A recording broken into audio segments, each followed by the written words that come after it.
Halo everyone, sebelumnya kenalin nama aku Zahra. Di video kali ini aku memilih buat ngebandingin dua media penyimpanan yang sering banget kita pakai. Yang pertama adalah Google Drive sebagai penyimpanan awan, yang kedua adalah flash disk. Dari kedua media tersebut, menurut kalian mana sih yang lebih efektif dipakai di zaman sekarang? Kalau kalian masih bingung, aku bakal ngasih tahu kalian kelebihan dan kelemahan dari kedua media tersebut. Perbandingan yang pertama adalah dari segi penggunanya.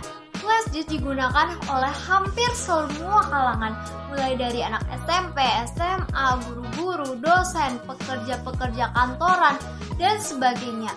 Sedangkan Google Drive cenderung digunakan oleh anak-anak muda, di mana orang tua zaman sekarang mungkin tidak mengenal apa itu Google Drive. Yang kedua, dari segi bentuk, kita bisa tahu ada berbagai macam bentuk flash disk yang cenderung kecil dan praktis, mudah dibawa kemana-mana. Sedangkan Google Drive itu berupa aplikasi di mana itu melekat pada ponsel kalian. Itu juga sangat praktis dibawa kemana-mana karena kalian pasti tidak pernah meninggalkan handphone kalian, sehingga cenderung tidak akan lupa. Yang ketiga adalah dari segi kemudahan berbagi file-file yang ada di dalamnya. Kalau Google Drive, kalian bisa share link ataupun mendownload videonya dulu atau file-filenya dulu, kemudian dibagikan lewat aplikasi yang ada di handphone kalian.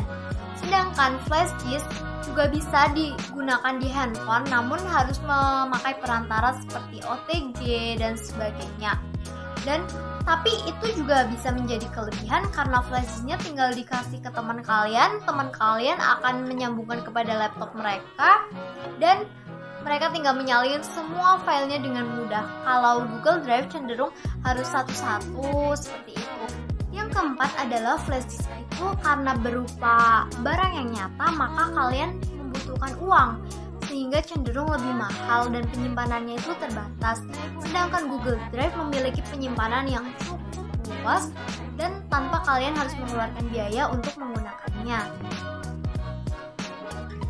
Yang kelima adalah resiko penggunaan. Resiko penggunaan terhadap flash disk adalah apabila kita terlalu sering memasangkan flash disk tersebut terhadap berbagai macam perangkat, maka cenderung rentan akan virus sehingga file kita akan hilang.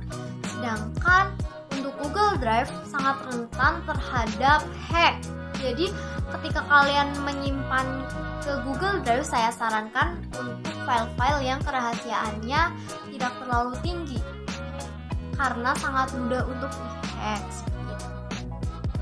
Yang keenam adalah apabila kita ingin menggunakan fitur-fiturnya seperti mengupload atau melihat file-file, itu harus menggunakan internet. Jika tidak menggunakan internet, maka sangat terbatas atau bahkan kita tidak bisa mengakses apapun seperti itu. Gambarnya tidak akan terlihat, file-filenya juga sulit dilihat seperti itu. Jika flash disk, kalian tidak perlu menggunakan internet, kalian hanya perlu perangkat dan itu akan sangat mudah.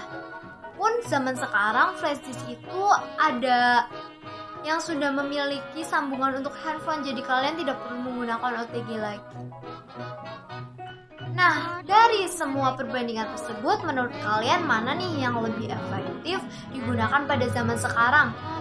Kalau perbandingan media-media seperti itu, dirasa-rasanya Google Drive akan lebih bermanfaat atau akan lebih efektif, namun nyatanya ternyata flash disk itu masih sangat efektif digunakan di zaman sekarang karena fitur-fiturnya pun sudah sangat mengikuti perkembangan zaman, seperti diperbesar ruang penyimpanannya dan tetap lebih efektif karena tidak perlu menggunakan kuota seperti itu.